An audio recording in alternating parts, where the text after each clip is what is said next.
সাম্প্রদায়িকতা না, বরং সম্প্রীতিই তাদের মূল বার্তা।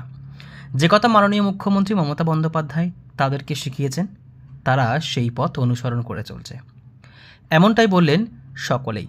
তবে 64 নম্বর ওয়ার্ডের হিন্দি সেলের ব্যবস্থাপনায় যে পবিত্র রমজান মাসে এক সুন্দর ইফতার পার্টির আয়োজন করা ছিল, তা বলা বাহুল্য রাখছে সত্যি এদিন সকল ধর্ম সম্বন্ধের মানুষের মধ্যে এক সম্প্রীতির বাতাবরণ তৈরি করলো।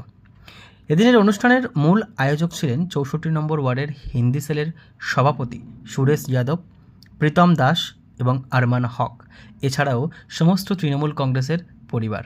এদিনের অনুষ্ঠানে উপস্থিত ছিলেন 64 নম্বর ওয়ার্ডের পৌর প্রতিনিধি শাম্মী জাহান এবং ওয়ার্ডের সভাপতি শারিক আহমেদ, এবং উপস্থিত ছিলেন রাসবিহারী বিধানসভা কেন্দ্রের জনপ্রিয় বিধায়ক দেবাশিস কুমার।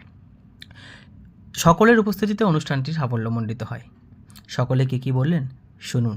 কলকাতা এবং বিশেষ করে তৃণমূল কংগ্রেস, আমরা ধর্মের সঙ্গে ধর্মের বন্ধুত্বে বিশ্বাস করি, আমরা ধর্মের সঙ্গে ধর্মের সহাবস্থানে বিশ্বাস করি, আমরা ধর্মের সঙ্গে ধর্মের বিরোধে বিশ্বাস করি না। তাই এখানে এই পবিত্র রমজান মাসে এখানে ইফতারের আয়োজন করেছেন সুরেশ যাদব। স্বাভাবিকভাবেই এটাই কলকাতা বাংলার পরম্পরা। একটা শক্তি এই পরম্পরাকে ভাঙার চেষ্টা করছেন। আজকে এই সুরেশ যাদবরা এগিয়ে এসে সেই সম্প্রীতির ঐক্যটাকে আরও সুদৃঢ় করছেন। দেখুন, আমরা তো স্পেশালি যারা তৃণমূল কংগ্রেস করি, পশ্চিমবাংলায় যারা থাকি, তারা সবাই সেকুলার মাইন্ডেড লোক। আর আজকে দিনে ধরো এই যে আমরা হিন্দি সেলের তরফ থেকে আমরা একটা ইফতার পার্টি করলাম, আমি একটাই জানি যে আমরা যে কোনো ধর্মকে আমরা উৎসব মতন পালন করি। তো হিন্দু, মুসলিম, শিখ, ইসাই আমরা সবাই মিলে সব ধর্মকে পালন করাই আমাদের উচিত। এইভাবেই আমাদের দেশ চলবে, ধর্ম চলবে আর দেশও চলবে। যেহেতু আমরা সেকুলার ভারতে থাকি, এই পরিচয়টা আমাদেরকে সব জায়গায় দিতে হবে। শুধু মুখে বললে হবে না, মন দিয়েও তোমাদেরকে সবাইকে ভালোবাসতে হবে। আমি সবাইকে ঈদের অগ্রিম শুভেচ্ছা দিলাম, যে সবার ভালো ঈদ কাটুক, মঙ্গল কাটুক, সবাই খুশি মতন ঈদ উৎসব পালন করুন। আসুন আমরা সবাই মিলে ঈদ উৎসব পালন করব, আমরাও থাকবো, সবাই থাকবো।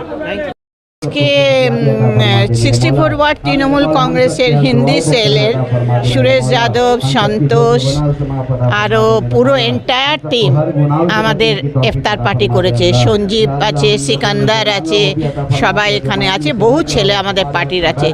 সবচেয়ে অবাক লাগছে করেছে হিন্দি সেল সুরেশ যাদব এবং তার টিম। তো এটা একটা বিরাট ব্যাপার। আমরা সবাই এখানে এসে পৌঁছেছি। দেবাদার আসার কথা আছে, বাবু বক্সির আসার কথা আছে, ওনারা রাস্তায় আছেন, এসে এক্ষুনি পৌঁছবেন। তো দিদি যেটা বলেছেন যে ধর্ম যার যার উৎসব সবার, তো আজকে এই ইফতার পার্টিতে এসে মনে হচ্ছে সত্যিই তাই। এখানে দেখুন, আমি মুসলিম, সঞ্জীব এখানে হিন্দু, আরেকজন আছে সে পাঞ্জাবি। তো এই যে একটা মহামিলন, হিন্দু, মুসলিম, পাঞ্জাবি, খ্রিস্টান মহামিলনের আজকে ইফতার পার্টি, এটাই কিন্তু দিদির জয়। দিদি যেটা অন্য রাজ্যে দেখা যায় না, দিদির কথাই যেটা, যে বাংলায় সম্প্রীতি বজায় থাকুক। সত্যি বাংলায় সম্প্রীতি বজায় আছে, বাংলার মানুষের একতা বজায় থাকুক, বাংলার মানুষের সংহতি বজায় থাকুক, এবং বাংলার মানুষ সবাই সুখে শান্তিতে থাকুক, এই কামনা করি। ঈদের প্রাককালে শুধু এইটুকুনি বলবো, বাংলার মানুষ সবাই ভালো থাকুন, শান্তিতে থাকুন, এবং হিন্দু, মুসলিম, বিভিন্ন ধর্মের, বিভিন্ন জাতির মানুষ মিলে মিশে এক হয়ে যাক এই ঈদের আনন্দে। যেমন আমরা দুর্গাপূজার সময় করি, আমরা দুর্গাপূজায় ঠাকুর দেখতে বেরোই, পুরোহিতদের আমরা উপহার দিই, ঢাকের তালে আমরা দুলি। তো এই যে একটা মহামিলন হয়, এটাই কিন্তু বাংলার বৈশিষ্ট্য। আর দিদির এইখানেই জয়, দিদির কথা। ধর্ম যার যার উৎসব সবার, এটাই আমরা ধরে রাখতে পেরেছি।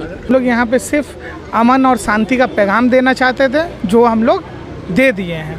और यहाँ पे पहली बार इफ्तार का करवाया गया है, 50 साल में पहली बार। तो हम लोग करके बहुत अच्छा लगा, और उम्मीद करता आगे साल भी अच्छे से सब हम लोग कर लें।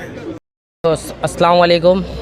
आज ही से ना 25 रोज़ा हो चुका है, और भाई लोग ने बहुत अच्छा प्रोग्राम किया, बहुत अच्छा इंतज़ाम किया। जैसा मैंने अरमान भाई ने, प्रीतम भाई ने सबको एक जगह एकजुट लाकर खड़ा किया, और इंतज़ाम ये फर्स्ट टाइम हुआ है यहाँ पे बहुत अच्छा इंतज़ाम हुआ। सबको एक जगह लाकर अपना यूनिट को, जितना हिंदू मुस्लिम सिख ईसाई सबको एक जगह लाकर बांध कर खड़ा कर दिया है कि भाई लोग को और तरक्की करे और आगे बढ़े, और हम लोग पूरा सपोर्ट में है भाई का। अल्हम्दुलिल्लाह।